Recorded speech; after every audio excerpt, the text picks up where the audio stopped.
Chapter 27, Valencia. Okay, so maybe being alone isn't always the best. It would be nice if I could go back to the days when I was part of a group. I mean, it's good to have the same people to sit with at lunch every day instead of just sitting wherever. And sure, it'd be good to have some plans over the summer besides feeding sacred or watching squirrels and birds' nests. But it's not like I'm afraid or anything. Kaori says we should eat before we start our search party strategy, so the three of us go into the kitchen. I realize I'm hungrier than I thought. It's way past lunchtime already. Kaori pulls out a loaf of bread and some cold cuts to make sandwiches. I make a ham sandwich with mustard and nothing else. Jen makes bologna and about 5 pounds of mayo. Kaori has ham, lettuce, and tomato and cuts off all the crust.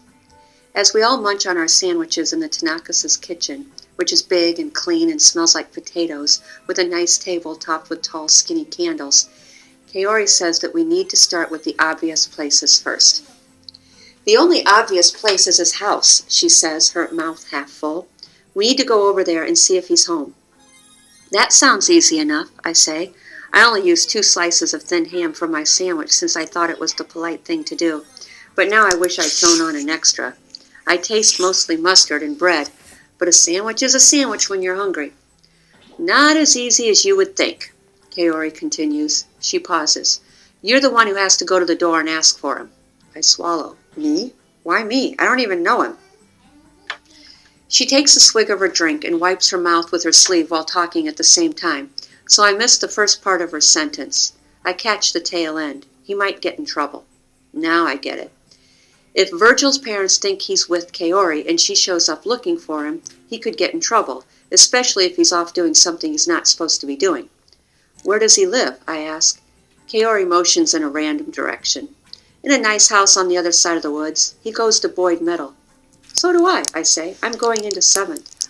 So is Virgil, Jen exclaims, a gob of mayo on her bottom lip. Are you sure you don't know him? Asks Kaori. I don't know, I say. I'm not good with names. I motion toward my hearing aids to explain why. Just faces. It's hard for me to make out what Jen says next because her mouth is full of food, but I gather that she's telling me what Virgil's face looks like. Brown, skinny, sad. I wonder how Jen would describe my face to someone else.